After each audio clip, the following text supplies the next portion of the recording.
Walaupun banyak yang mengatakan bahwa kejatuhan Romawi terjadi di abad kelima, tapi yang sebenarnya terjadi, kerajaan bagian timur Romawi tetap bertahan dengan berbagai generasi kaisar selama hampir 1000 tahun setelah kejatuhan Romawi Barat. Dan sekarang kita lebih mengenal kerajaan ini sebagai Byzantine Empire atau Kekaisaran Bizantium. Nama yang digunakan untuk membedakan yang mana Kekaisaran Barat Romawi dan yang mana Kekaisaran Timur. Bizantium dikatakan berdiri di tahun 330 Masehi ketika Konstantin yang Agung, Kaisar pertama Romawi yang merupakan seorang Kristen, memindahkan ibu kota Romawi ke Bizantium, yang nantinya berganti dengan Konstantinopel, yang kita kenal sekarang sebagai Istanbul. Setelah kematian Konstantin, kerajaan Romawi terbagi menjadi dua di bawah kedua anaknya, dan ini sering dikatakan sebagai awal dari kerajaan Bizantium. Bizantium memiliki provinsi-provinsi dengan pendapatan yang paling tinggi, memiliki perbatasan yang lebih terlindungi dan populasi yang lebih luas. Bizantium yang mewariskan teknologi dan seni budaya dari Romawi berhasil mengungguli kerajaan lain dalam kemajuan negaranya.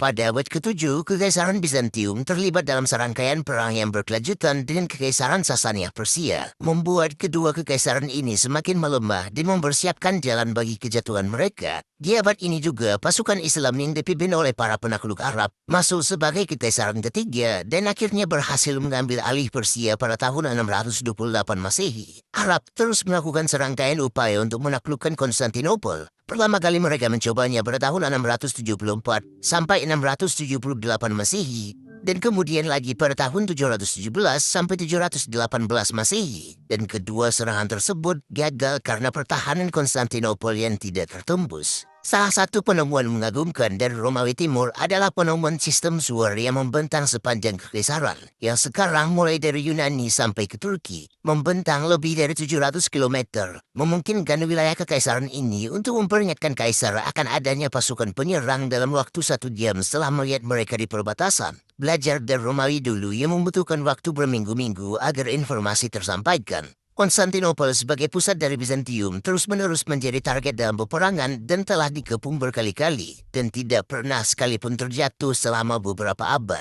Pada tahun 1054 Masehi, terjadi perpecahan Kristen antara Gereja Ortodoks Timur dan Gereja Katolik Roma yang memperlemah solidaritas yang ada di dalam internal Kekaisaran Bizantium yang merupakan negara Kristen Ortodoks. Tahun 1096 atas seruan dari Paus Urbanus II yang ingin merebut kembali tanah suci mereka di Yerusalem yang merupakan tanah dalam kuasa Muslim pada saat itu, pergi melewati Konstantinopel. Ini dinamakan sebagai Perang Salib Pertama, dengan tentara yang dinamakan Pasukan Salib, yang terdiri dari tentara Kristen dari berbagai negara Eropa. Serangan melewati Konstantinopel ini menciptakan ketegangan antara pasukan Salib Kristen dan Kekaisaran Bizantium karena ketidaknyamanan besar yang diciptakan pasukan Salib.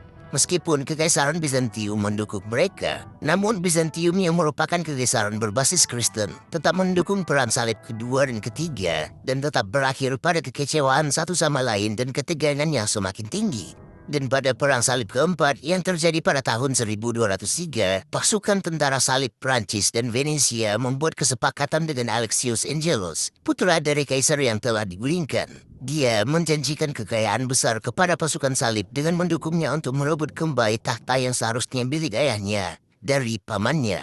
Alexius berhasil, tetapi setelah 1 tahun, penduduk memberontak dan Alexius sendiri digulingkan dan dibunuh. Jadi, pasukan Alexius yang tidak dibayar mengalihkan agresi mereka ke Konstantinopel. Mereka menyalakan api besar-besaran yang menghancurkan banyak sekali karya seni dan sastra kuno pada abad pertengahan, meninggalkan sekitar sepertiga penduduknya kehilangan tempat tinggal. Kota ini kemudian direklamasi 50 tahun kemudian oleh Kaisar Romawi Michael Palaiologos. Tetapi kekaisarannya yang dipulihkan tidak pernah mendapatkan kembali seluruh wilayahnya yang telah ditaklukkan oleh tentara salib. Pada abad ke-15, Kekaisaran Bizantium adalah negara yang sudah terpecah belah dan melemah. Wilayahnya telah menyusut secara signifikan. Dan Konstantinopel adalah satu-satunya kota besar yang masih dikuasai oleh kekaisaran tersebut. Sultan Mehmed II yang juga dikenal sebagai Mehmed the Conqueror atau Mehmed Penakluk. Dia memiliki tekad untuk merebut Konstantinopel dan mengakhiri Kekaisaran Bizantium. Mehmed II menyiapkan dengan matang rencana pengepungan dan membangun armada besar, termasuk kapal-kapal besar yang bisa diseret di darat untuk mengepung kota dari darat dan laut. Pengepungan Konstantinopel dimulai pada tanggal 6 April 1453. Mehmed II dan pasukannya mengepung kota dengan benteng-benteng, meriam-meriam besar, dan armada laut yang kuat. Pengepungan berlangsung selama berbulan-bulan dan pasukan Bizantium yang dipimpin oleh Kaisar Konstantinus ke-11 berjuang dengan gigih untuk mempertahankan kota. Konstantin ke-11 paham bahwa Sultan dari Kerajaan Ottoman, Sultan Mehmed II, menginginkan kota Konstantinopel.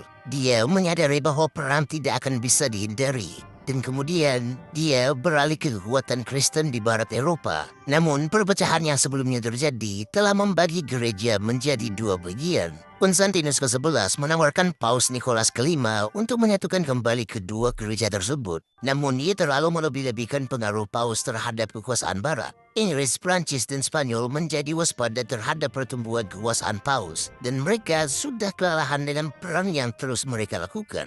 Pada akhirnya, yang bisa disumbangkan Barat untuk pertahanan Konstantinopel hanyalah beberapa ratus sukarelawan, bersama dengan sekitar 2 lusin kapal dan sejumlah perbekalan. Secara total, Bizantium mampu mengarahkan kekuatan yang hanya terdiri dari 7.000 orang untuk bertahan di dalam kota, melawan sekitar 50 hingga 80.000 pasukan Ottoman. Meskipun pasukan Ottoman sangat besar, Konstantinopel memiliki benteng yang sangat kuat, sehingga ada banyak alasan untuk percaya bahwa kota ini dapat bertahan sampai bantuan dari barat tiba. Dengan sistem tembok, menara, dan benteng yang luar biasa, kekuatan kecil yang berjumlah 7.000 orang dapat dengan mudah bertahan. Pada tanggal 29 Mei 1453, pasukan Ottoman berhasil menjebol tembok Konstantinopel setelah serangan besar-besaran. Konstantinus ke-11 konon tewas saat memimpin pasukannya melawan para pembela Turki. Sementara sumber lain menyebutkan bahwa ia gantung diri saat melihat kekalahan yang tak terelakkan. Konstantinopel, kota paling kuat yang sebelumnya bertahan hampir 1000 tahun, akhirnya tumbang di tangan Sultan Mehmed II. Namun, nasib Konstantinopel terdokumentasi dengan baik ketika Sultan menghadiahi pasukannya yang menang dengan penjarahan dan kekerasan tanpa batas selama 3 hari. Dan dikatakan ketika Sultan mengabaikan kehancuran besar yang disebabkan oleh anak buahnya di kota legendaris tersebut, dia meneteskan air mata dan berkata, "Betapa kota yang kita miliki diserahkan kepada penjarahan dan kehancuran." Dengan jatuhnya Konstantinopel, Kekaisaran Bizantium secara resmi berakhir. Ini adalah akhir dari Kekaisaran Romawi Timur yang telah berlangsung selama berabad-abad. Kemenangan Sultan Mehmed II dalam penaklukan Konstantinopel menjadi awal dari Kesultanan Utsmaniyah yang akan menjadi kekaisaran besar yang mendominasi wilayah tersebut selama berabad-abad. Dan Sultan Mehmed II menyebut dirinya sendiri sebagai Kaisar Hirum, yang dalam bahasa Turki berarti Caesar atau Kaisar. Jatuhnya Konstantinopel juga mempengaruhi sejarah Eropa secara keseluruhan karena mengubah rute perdagangan antara timur dan barat, yang pada gilirannya memicu eksplorasi dunia baru oleh bangsa-bangsa Eropa yang nantinya memotivasi mereka untuk melakukan penjajahan yang akan berpengaruh ke negara-negara Afrika dan Asia, termasuk Indonesia.